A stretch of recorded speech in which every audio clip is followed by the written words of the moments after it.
ఇంకొంతమంది డాక్టర్ శ్రీనివాస్ నేను చూస్తూ ఉంటాను, మా దగ్గర కూడా వస్తూ ఉంటారు, చెయ్యి పైకి లేపలేకపోతున్నాను అని చెప్తా ఉంటారు ఎక్కువగా. అండ్ ఇది ఏంటంటే ఒక డయాబెటీస్ ఉండో లేదంటే కొంచెం వయసు పెరుగో వీళ్ళు మేమేంటంటే జనరల్లీ కండరాలు కట్ అయ్యేమో రొటేటర్ కఫ్ ప్రాబ్లమ్ అని అనుకుంటాం. అలాగా మీ ఫ్రోజన్ షోల్డర్ కామన్ కదా అన్నిటికన్నా, మీ ఫ్రోజన్ షోల్డర్ కూడా అంతే చెబుతారు, అంతే చెప్తారు. ఆ డయాగ్నోసిస్ అన్ని అయిన తర్వాత అయినా సరే అసలు ఎంఆర్ఐలు తీయించినా ఏం చేసినా సరే ఎక్కడ బయటపడతారు. అలాంటప్పుడు నెర్వ్ కంప్రెషన్ కూడా ఒక డయాగ్నోసిస్. సూప్రాస్కాపులర్ న్యూరోపతి ఉండేది ఎక్కువగా వాలీబాల్ ప్లేయర్స్ లో చూస్తాం. ఈ ఎక్సెస్ వాలీబాల్ వేసి గట్టి కొట్టినప్పుడు వాళ్ళకి ఆ సూప్రాస్కాపులర్ నర్వ్ లేదు, సూప్రాస్కాపులర్ నాచ్ ఉండేది కదా, ఈ నర్వ్ ఇలా వెళ్ళిపోయి దీంట్లో నాచ్ లోంచి వచ్చింది కదా, ఇక్కడ ఇన్ఫ్రాస్పాయిడస్ ఉండేది ఈ మజిల్లో, మెయిన్ గా బెల్ట్ సైన్ అంటాం. అంటే ఈ బెల్ట్ ఇట్లా పెట్టి తీసేటప్పుడు అది చేయలేడు ఇన్ఫ్రాస్పాయిడస్. సో అలా అక్కడ చేయలేను అన్నప్పుడు ఇది ఉపయోగపడి ఇదే. ఇప్పుడు ఇది ఫైబ్రాసిస్ టనల్ అంటే ఇదేగా, ఇక్కడ ఉన్న నాచు దీంట్లోంచి వెళ్ళింది బండ్లు, పైది పోయింది కింద పోయింది, అలా పైనుంచి పైన పోయినట్టు లెక్క. అంతేగా మరి కొంతమంది ఏంటంటే అదొకటే పోయింది, ఒకటే పోవచ్చు, ఏదైనా మనకి దీని గురించి తెలిసి ఉండాలి. ఇప్పుడు బిఫోర్ సేయింగ్ కంప్రెషన్ అనేది మీరు చెప్పింది కరెక్ట్ పాయింట్.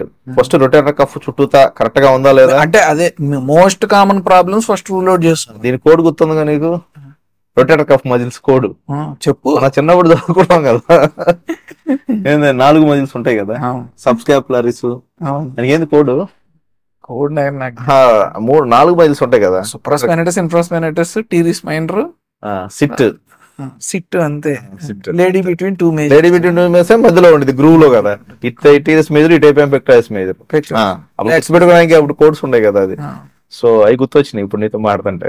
అంటే రొటేటర్ కఫ్ టియర్ లో అది కూడా లేపలేరు, బట్ సూప్రాస్కాపులర్ మెయిన్ గా వాలీబాల్ ఆడేవా, గట్టి కొట్టేవా, అవన్నీ కనుక history mainly. So what initiated this all problem is history బేస్డే కదా.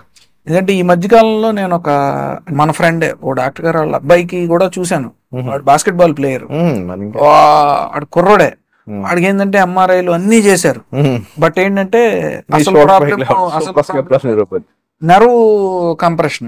అది అంటే సూప్రాస్కాపులర్ గ్యాంగ్లియా ఉందా లేకపోతే ఎక్సెస్ ఫ్లో అయిందా, మనవాడే ఎక్కువ ఇది చేసి ఉంటాడు, ఎక్కువ ఉపయోగించి ఉంటాడు. దీని వల్ల ఏంటంటే ఎక్కువ చుట్టూ ఉన్న మజిల్స్ కానీ దీన్ని మనం ఎక్కువ ఓవర్ యాక్టివిటీ చేసాం అనుకో, అక్కడ ఒక రకమైన కణజాలం అంటే ఫైబ్రస్ టిష్యూ ఫామ్ అయిపోయి గ్యాంగ్లియన్ మాదిరి కానీ పారాలాబరల్ సిస్ట్ అంటే షోల్డర్ జాయింట్ సిస్ట్లే ఉంటాయి, అవి డైరెక్ట్ కంప్రెషన్ వస్తాయి.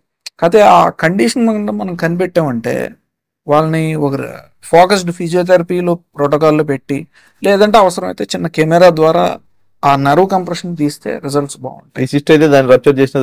సరిపోయింది అంతే. అంటే జస్ట్ సింపుల్ అంతే పరిష్కారంతో దాన్ని మనం దాని గురించి తెలిసి ఉండాలి, మనకి తెలిసి ఉండాలి అది.